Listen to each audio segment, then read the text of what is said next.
वक्ष्ये प्रह्लादेनोदितं पुरा सर्वरक्षाकरं पुण्यं सर्वोपद्रवनाशनं स्वाहा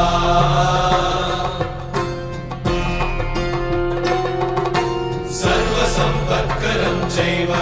स्वर्गमोक्षप्रदायकं ध्यात्वा नृसिंहं देवेशं हेमसिंहासनस्थितं स्वाहा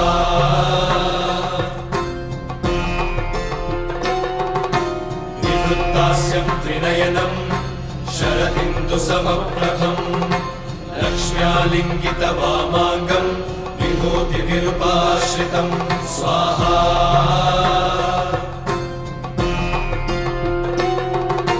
चतुर्भुजं कोमलाङ्गं स्वर्णकुण्डलशोभितं श्रिया सुशोभितोरस्कं रत्नकेयूरमुद्रितं स्वाहा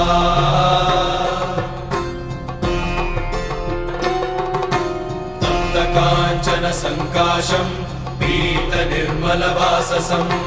इन्द्रादिसुरमौलिष्टस्फुरन्माणिक्यदीप्तिभिः स्वाहा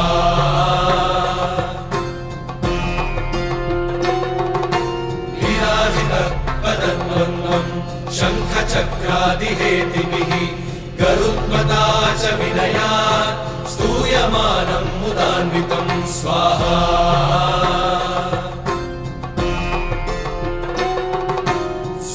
कमलसंवासं कृत्वा लुकवचं पठे नृसिंहो मे शिरः पातु लोकरक्षार्थसम्भवः स्वाहा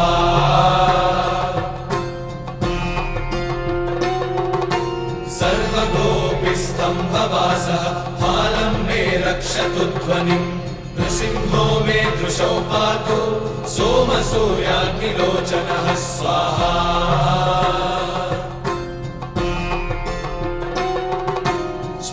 मे पातु नृहरिः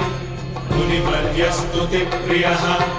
नासं मे सिंहनासस्तु मुखं लक्ष्मीमुखप्रियः स्वाहा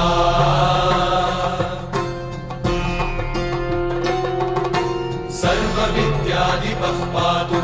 नृसिंहो रसना मम वक्त्रं पात्विन्दुवदनं सदा प्रह्लादवन्दितः स्वाहा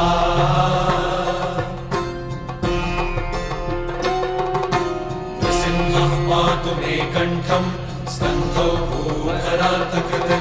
दिव्यास्त्रशोभितभुजो नृसिंहः पातु मे भुजौ स्वाहा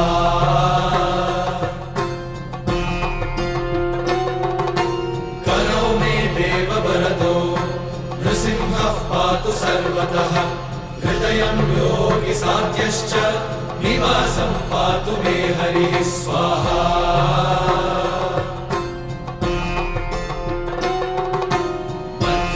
पातु हिरण्याक्ष वक्षः कुक्षिविदारणः नाभिं मे पातु बृहरिः स्वनाभिब्रह्मसंस्तुतः स्वाहा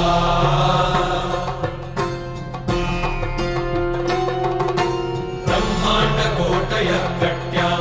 यस्यासौ पातु मे कटिं गुह्यं मे पातु गुह्यानां मन्त्राणां गुह्यरूपधृक् स्वाहा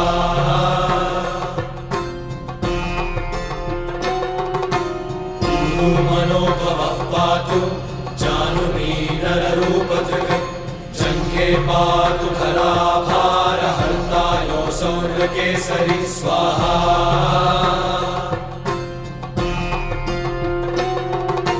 सुरराज्यप्रदः पातु पादौ मे बृहरीश्वरः सहस्रशीर्षा पुरुषः पातु मे सर्वशस्तनं स्वाहा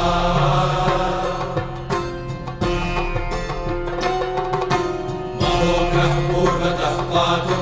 महावीराग्रजोऽभितः महाविष्णुर्दक्षिणे तु महाज्वालस्तु नैऋतौ स्वाहा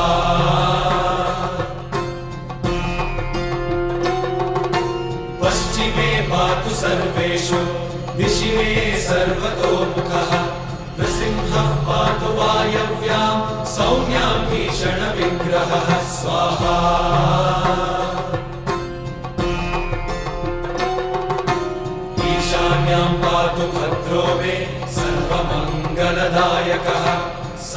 संहारभयतः पातु मृत्योर्मृत्युर्मृगेसरी स्वाहा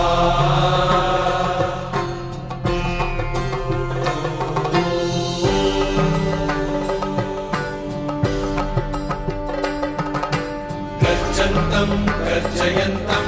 निजभुजपटलं स्फोटयन्तं हरन्तं गर्जन्तं गर्जयन्तं निजभुजपटलं स्फोटयन्तं हरन्तं स्वाहा दीप्यन्तं तापयन्तं दिवि भुवि दितिजं क्षेपयन्तं क्षिपन्तं दीप्यन्तं तापयन्तं दिवि भुवि दितिजं क्षेपयन्तं क्षिपन्तं स्वाहा क्रन्दन्तं रोषयन्तं दिशि दिशि सततं संहरन्तं हरन्तं क्रन्दन्तं रोषयन्तं दिशि दिशि सततं संहरन्तं हरन्तं स्वाहा वीक्षन्तं घूर्णयन्तं करनिकरशतैर्दिव्यसिंहं नमामि वीक्षन्तं घूर्णयन्तं करनिकरशतैर्दिव्यसिंहं नमामि स्वाहा